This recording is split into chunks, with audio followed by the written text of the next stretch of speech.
जाको राखे साइया मार सके ना कोई। अहमदाबाद प्लेन क्रैश हादसे में एक जो सबसे बड़े गवाह है, जो आई विटनेस है, जो इस हादसे में बाल बाल बचे हैं, रश्मिन जी इस वक्त हमारे साथ मौजूद है। सबसे पहले ये तस्वीर मैं आपको बता दूं, इस तस्वीर में आप ये आग की गोले के सामने जो कार देख रहे हैं उसी में सवार थे रश्मिन जी, और जिस वक्त ये हादसा हुआ वो उसी तरफ आगे बढ़ रहे थे। बाल बाल इस हादसे में बचे हैं रश्मिन जी। सबसे पहले तो ये बताइए सर कि जब आप उस वक्त थे, जो घटना हुई, ब्लास्ट हुआ, तब सबसे पहले आपको क्या लगा कि क्या हुआ है? मैं मेरे घर से यहाँ से मेरा एक पर्सनल काम से निकला हुआ था शाहीबाग जाने के लिए, और फॉरेंसिक साइंस लेबोरेटरी के 4 रास्ते जो गिरते हैं वहाँ से राइट टर्न लिया मैंने, और ये NIOH की और रक्षा शक्ति यूनिवर्सिटी की जो यूनिवर्सिटी है वो रोड है, वहाँ पे थोड़ा आगे निकला 200-250 मीटर।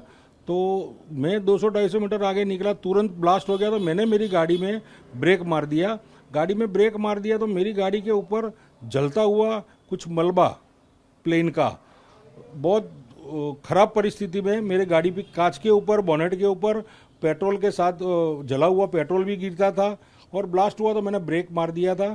तो वो टाइम पे जब सब मलबा गिरा मेरे गाड़ी पे, तो मैंने एकदम ब्रेक मारी थी, तो तुरंत मेरे सामने निकलते हुए आगे जो 2-3 एक्टिवा वाले जा रहे थे, एक लड़का गिरा हुआ था, एक्टिवा भी गिरा हुआ था, सबके हेलमेट भी गिरे हुए थे, और एक औरत दौड़ती हुई मेरे साइड आ रही थी।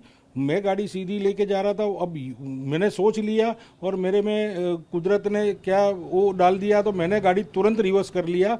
रिवर्स करके मैं निकल रहा था, जब वो लड़का ऐसा खराब पोजीशन में पड़ा हुआ था वो मैंने देखा, और इतना गजब ब्लास्ट था कि सोच लो, एक वन टाइप ऑफ अणु बम जो गिरे और जो ब्लास्ट होता है उससे भी खराब पोजीशन का ब्लास्ट था।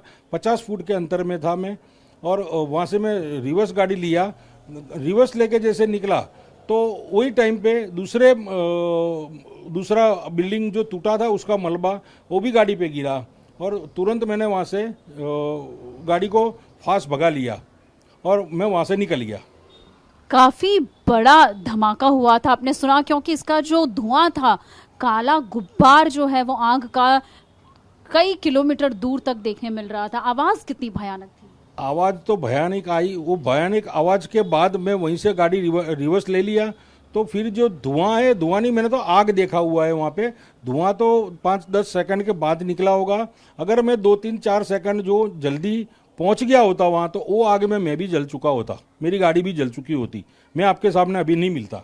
जी बिल्कुल, ये जो हम वीडियो देख रहे हैं, इस वीडियो से ही हमें पता चल रहा है कि पीछे एकदम आग का गुब्बार बड़ा सा है, क्योंकि जहां पर ये घटना हुई है उसके 100 मीटर तक पूरी आग फैली हुई थी, और 500 मीटर ऊंचाई तक पूरा आग का गुब्बार हम देख रहे हैं। लेकिन क्या आपको बिल्कुल भी इस बात का अनुमान था कि क्या हुआ है? जब आप वहां से निकले उसके बाद क्या हुआ? कहाँ गए थे आप? क्या घर गए थे, हॉस्पिटल गए थे, कहाँ गए थे? मैं बाय बर्थ यहीं रहता हूँ, मेरा जन्म यहीं मेघनी नगर का ही है। तो ये प्लेन वाला जो रेगुलर जो आवाज़ है वो निकलती रहती है, हमको तो प्लेन से कोई वो नहीं रहता है। मगर इतना बड़ा हादसा जो हो सकता है, तो मैंने मन से सोच लिया था प्लेन ही क्रैश हुआ होगा। वो बाद में वहाँ से तो पता नहीं चला मेरे को क्या हुआ है, मगर मेरे को एक बात वो लगी कि मेरे जो कांच के ऊपर गिरा था वो प्लेन के पीछे लंबी डंडी जैसा नहीं आता एक, वो उसका कोई पार्ट्स हिस्सा था, वो मेरे कांच के ऊपर गिरा, ब्लू कलर का था। मेरे को इतना रफली आइडिया है जब मैंने जितना देखा है वो। और मेरे साथ आगे एक औरत दौड़ रही थी, वो मैं उसको कुछ मदद भी नहीं कर सका। वो मेरे खुद के अंदर से मैं बाहर नहीं निकल पाया, तो मैं उसको भी मदद नहीं कर पाया। और फिर मेरे को जानना ऐसा मिला कि वो औरत का एक लड़का भी एक्सपायर्ड हो गया है उसमें। और सब जो मरे हुए मृतात्मा है, सबको मेरी तरफ से मैं श्रद्धांजलि देता हूँ। काफी भयानक तस्वीर जो हम देख रहे हैं, वो महिला भी दौड़ती हुई वहां से अपनी जान बचाने के लिए निकल रही थी। आप भी तुरंत गाड़ी वहां से रिवर्स करके निकले थे। घर आकर जब आपको पता चला कि इस तरह का हादसा हुआ है, डिजिटल प्लेटफॉर्म पे या न्यूज के माध्यम से जब आपको पता चला, उसके बाद क्या हुआ? मेरे घर से मैं जब निकला तो मेरे घर में पता ही था कि मैं वही रोड से जाने वाला हूँ। तो मेरा मैं शाहीबाग जा रहा था, और मेरे एक राशन कार्ड जो मेरा है उसका एक ऑफिस, जोनल ऑफिस है वहाँ पे, वो वही रोड पे पीछे वहाँ गिरता है वो। तो वही जगह में जा रहा था और मेरे घर वाले को पता ही था कि मैं वही रोड से जा रहा हूँ और इतना बड़ा ब्लास्ट हुआ था, घर में सब वाइब्रेशन होने लगा। तो घर वाले दौड़ते दौड़ते रोड पे निकल आए। उतने टाइम के अंदर तो मैं घर पे गाड़ी लेके पहुंच गया था। रोड पे इतना ट्रैफिक हो गया था कि मैं पहुंचा हूँ बहुत धीरे धीरे, एकदम आराम से घर पे पहुंचा हूँ। मेरा ब्लड प्रेशर भी हाई हो गया था और मैं रिलैक्सेशन में घर आके सीधा पंखे एसी के नीचे बैठ गया। जब 2 घंटे के बाद मैं सब सोच पाया मैं क्या क्या हुआ है, क्या पोजीशन हुआ है। इन लोगों ने फिर मेरे को बताया कि ऐसा ऐसा हुआ है। मैं घर कैसे पहुंचा मेरे को पता नहीं है। भगवान की दया है इतनी कि आप बाल बाल बच गए हैं। गाड़ी आपकी कितनी डैमेज हुई है? गाड़ी मेरे आगे वाला कांच टूटा है, नीचे वाले बम्पर टूटे, ऐसे कुछ जला नहीं है और कोई मशीनरी में कोई प्रॉब्लम नहीं हुआ है। मगर जो ऊपर से गिरा हुआ मलबा था तो कांच पूरा आगे वाला टूट गया है, नीचे का बम्पर टूट गए और वो सब इतना ही नुकसान है, ज़्यादा नुकसान नहीं हुआ है गाड़ी में मेरे। कोई जला है गाड़ी में ऐसा कुछ नहीं है।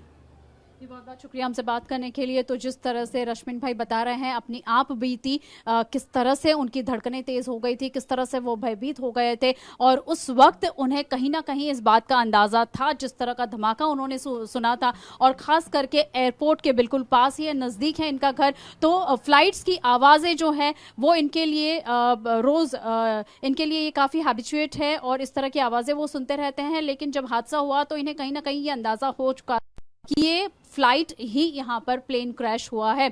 लेकिन ये शुक्रगुजार हैं ईश्वर के कि वो बाल बाल इस घटना में बच गए हैं। कैमरा पर्सन उर्वेश सोनी के साथ नीरू, TV9 अहमदाबाद।